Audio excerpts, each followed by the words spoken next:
Então, para começarmos a responder esta pergunta, gostaria de dizer que os fungos estão divididos em 4 filos: citridiomicotas, zigomicotas, ascomicotas e basidiomicotas.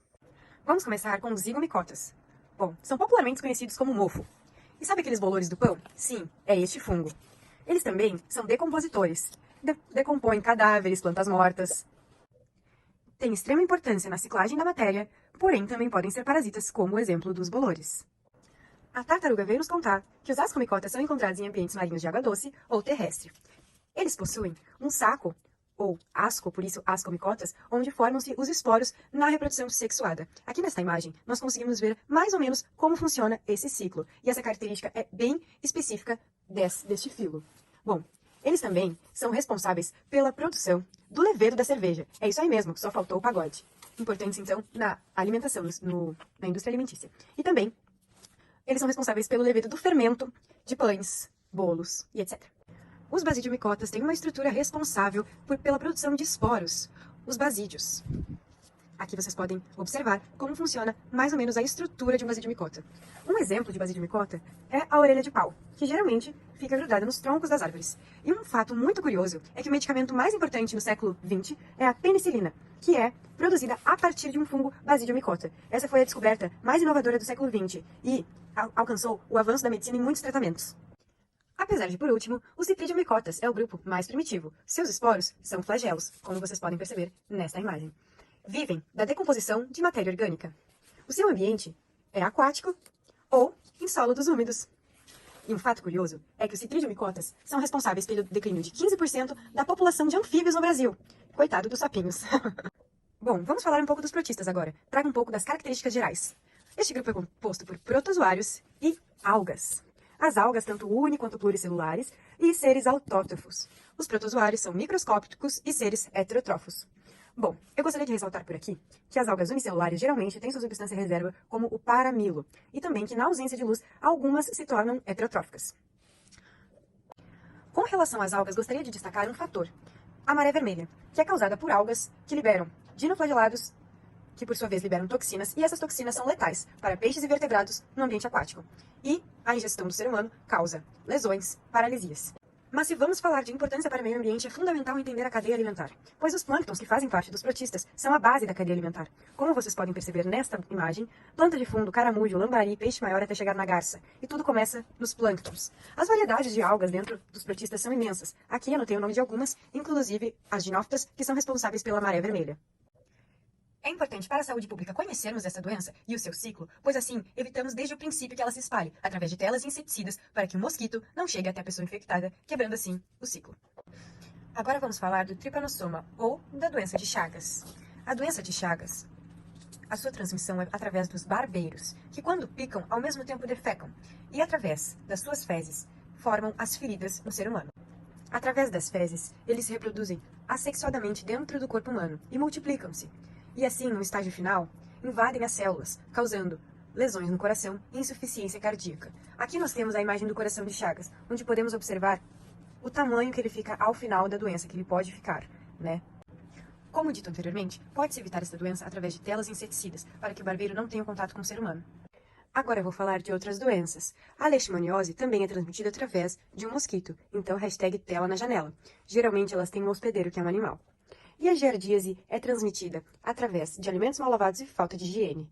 Então, novamente, é importante a conscientização para que, higienizando, não aconteça a proliferação da doença. Os sintomas são diarreia, gases, azia, dor abdominal, perda de peso e fezes amareladas. Além disso tudo, trabalhos como esse servem para conscientizar, de uma maneira mais popular e numa linguagem mais informal, para todas as pessoas terem acesso a esse tipo de informação de qualidade.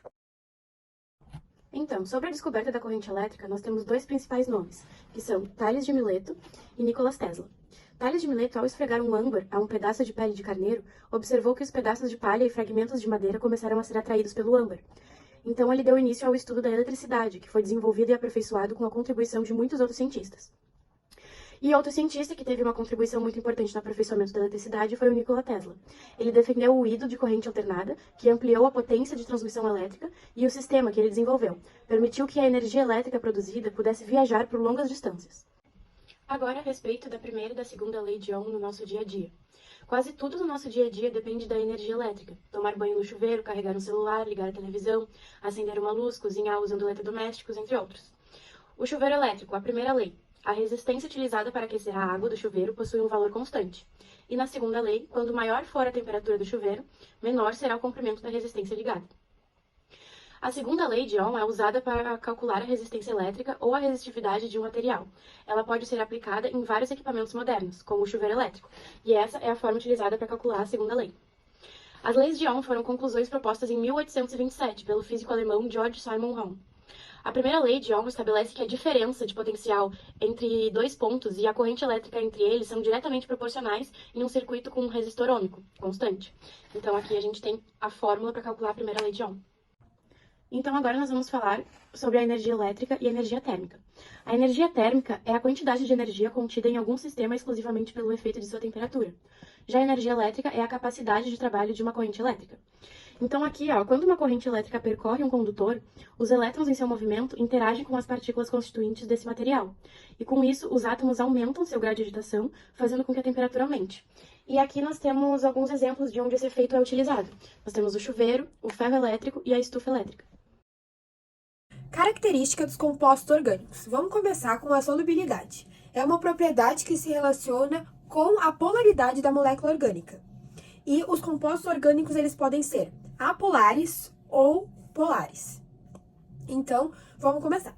Os apolares são todos aqueles que são insolúveis em água. E existe uma regrinha para saber diferenciar isso. Semelhante dissolve semelhante. Então, como a água é polar, ela não dissolve compostos apolares, como a gasolina, por exemplo, porque semelhante dissolve semelhante. Compostos orgânicos polares. Esses são aqueles que podem ser dissolvidos em água. E mais uma vez, a regra esclarece isso. Exemplos de compostos orgânicos polares: açúcar e acetona, por exemplo. Bom, a combustibilidade é a propriedade dos compostos em se queimar. A maioria das substâncias que sofrem a combustão, elas têm origem orgânica. E é por isso que a gente pode concluir que compostos orgânicos são ótimos combustíveis. A última característica que eu vou citar é a temperatura de fusão e de ebulição. Bom, os compostos orgânicos, eles se encontram nos 3 estados físicos: sólido, líquido e gasoso. E isso prova que os pontos de fusão e ebulição, eles são menores em substâncias de origem inorgânica, porque a maioria dos compostos inorgânicos se encontram no estado sólido. Compostos de origem orgânica apresentam interações intermoleculares mais fracas, e por isso têm a temperatura de ebulição e de fusão mais baixa. Como identificar os postulados de Kekulé? Então, essa foi uma teoria desenvolvida por um químico alemão e ela é dividida em 3 partes, onde o primeiro postulado, existe uma tetravalência constante dos carbonos. O átomo de carbono é tetravalente. Ele pode realizar até 4 ligações covalentes com outros átomos, devido aos seus pares de elétrons disponíveis. Existe também o segundo postulado, onde as 4 valências do carbono são iguais entre si, e não importa a posição que se encontra esse átomo ligante ao carbono, o composto orgânico sempre será o mesmo. E o terceiro postulado, onde os átomos de carbono ligam-se entre si, formando estruturas estáveis, onde nós chamamos de cadeias carbônicas. Classificação das cadeias carbônicas, podendo ser abertas, acíclicas e alifáticas, são aquelas que possuem ao menos 2 extremidades, já as fechadas e cíclicas não apresentam extremidades, caracterizando um ciclo. Então, podendo ser normal e ramificada. Normal é quando tem apenas 2 extremidades de átomos de carbono, e ramificada é quando apresenta mais de 2 extremidades de átomos de carbono. Saturada e insaturada. Saturada é quando possui apenas ligações simples entre os átomos de carbono, e insaturada podendo ter ligações duplas e triplas. Então esse seria um exemplo de saturada e este de insaturada. E na cadeia fechada, este seria um exemplo de saturada e este de insaturada. Então, homogêneo e heterogêneo. Homogêneo é aquele que não apresenta heteroátomo, e heterogêneo é aquele que apresenta heteroátomo. Então, na cadeia aberta, tu consegue perceber que o oxigênio não interrompe a cadeia, então seria homogêneo. E este oxigênio está entre 2 carbonos, então é heterogêneo. Na cadeia fechada, podemos perceber que esse é o homogêneo e este é o heterogêneo. Então, os grupos funcionais. Aqui tu consegue perceber que o oxigênio está fazendo uma ligação dupla e este oxigênio está fazendo apenas simples. Então, isso aqui seria um éster. Já este oxigênio está fazendo apenas ligações simples e está entre dois carbonos. Então, ele seria um éter. Aqui podemos ver que tem dois nitrogênios. Esse nitrogênio está ligado a um oxigênio com ligação dupla. Então, este aqui seria uma amida. Então, esse seria uma amida. Já esse seria uma amina, porque tem apenas um nitrogênio ligado a um oxigênio. Então, esse seria uma amina. Então, portanto, a gente tem um éster, amina, amida e éter. Tá, então agora eu vou falar sobre a hibridização de um carbono. Então, possui 3 hibridizações, sp3, sp2 e sp. Então, a geometria seria tetraédrica, triagonal, plana e linear. O seu ângulo. O ângulo de sp3 é 109,28, de sp2 é 120 e de sp 180. Agora eu vou mostrar quais são os tipos de ligação de cada um. Então, sp3 teria todas as suas ligações simples, então 4 ligações simples. sp2 tem 2 ligações simples e uma dupla. Já sp tem duas opções, ter 2 duplas ou uma simples e uma tripla. Então, esses são os tipos de ligações relacionados com a hibridização de cada um.